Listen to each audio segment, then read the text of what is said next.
Okay hi everyone so आज हम HCV का एक क्वेश्चन डिस्कस करेंगे that is question number 7. So it is said that any charge given to a conductor comes to its surface. Should all the protons come to the surface? Should all the electrons come to the surface? Should all the free electrons come to the surface? Fine. So देखो ये जो statement है that any charge given to a conductor comes to its surface, ये concept नहीं है. ये actually एक concept का कंक्लूजन है. कॉन्सेप्ट क्या है कि अगर आपके पास कोई भी कंडक्टर है देन उसके अंदर जो इलेक्ट्रिक फील्ड होती है ना वो जीरो होती है. ऐसा क्यों होता है? बिकॉज ये जो कंडक्टर होता है या फिर मेटल होता है सेम ही चीज़ है, इसके पास बहुत सारे फ्री इलेक्ट्रॉन्स होते हैं. नाउ फ्री इलेक्ट्रॉन्स क्या है? ऐसे इलेक्ट्रॉन्स जो इजीली मूव कर सकते हैं कंडक्टर के अंदर from one point two the other inside the conductor, they can move easily, है ना. अगर मान लो इलेक्ट्रिक फील्ड जीरो नहीं होती है देन जो फ्री इलेक्ट्रॉन होगा उस पर एक इलेक्ट्रोस्टैटिक फोर्स लगेगा. कितना फोर्स लगेगा? Charge into electric field. और इस इलेक्ट्रोस्टैटिक फोर्स के कारण जो फ्री इलेक्ट्रॉन है वो एक्सिलरेट करेगा.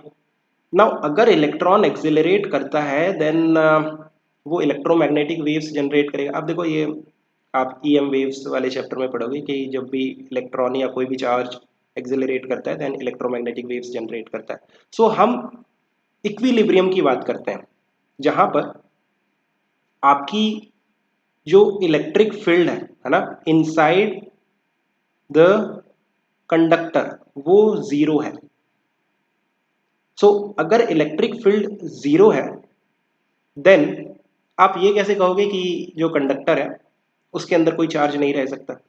अगर देखो मैं इलेक्ट्रिक फील्ड जीरो लेता हूं कंडक्टर के अंदर देन आप एक गॉसियन सरफेस बनाओ.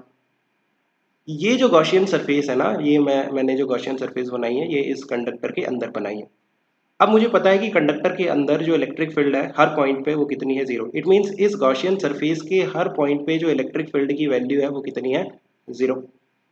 सो इट मीन्स इस गॉसियन सरफेस से जो टोटल फ्लक्स होना चाहिए वो कितना होना चाहिए? जीरो. फ्लक्स क्या होता है? Integration of E dot DA. अब इलेक्ट्रिक फील्ड ही जीरो है हर पॉइंट पे तो फ्लक्स कितना होगा? जीरो. बट गॉस लॉ कहता है कि किसी भी गॉसियन सरफेस से, ये क्लोज्ड गॉसियन सरफेस से जो टोटल फ्लक्स है वो Q enclosed upon epsilon not होता है. उसकी वैल्यू अगर जीरो है इट मीन्स Q इनक्लोज्ड कितना है?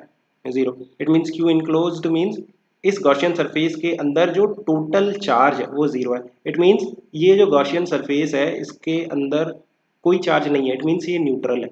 सो इस तरह से हम कह सकते हैं कि जो कोई भी कंडक्टर है उसका जो अंदर वाला पार्ट होता है वो हमेशा न्यूट्रल रहता है. सो अगर आप इस कंडक्टर को कोई भी चार्ज देते हो Q चार्ज, है ना, तो वो जो चार्ज है वो सरफेस पे आ जाएगा, अंदर नहीं रह सकता. अंदर क्यों नहीं रह सकता? क्योंकि अंदर जो है वो हमेशा न्यूट्रल रहेगा. कंडक्टर अंदर से हमेशा न्यूट्रल रहेगा. सो जो भी एक्स्ट्रा चार्ज आप दोगे, पॉजिटिव चार्ज, नेगेटिव चार्ज, वो सरफेस पे आएगा, राइट.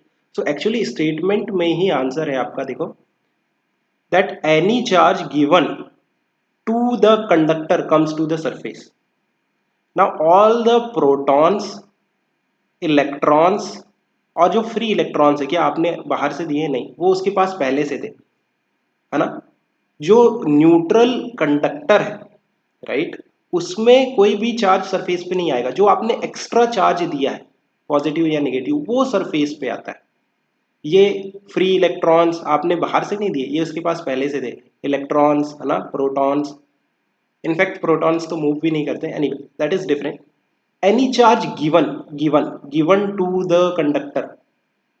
अब इसके न्यूट्रल कंडक्टर को जो भी एक्स्ट्रा चार्ज आप दे रहे हो ना वो सरफेस पे आएगा, ना कि उसके पास पहले जो फ्री इलेक्ट्रॉन्स और प्रोटॉन्स वगैरह. I hope you have understood. Keep working hard. Best of luck. Bye.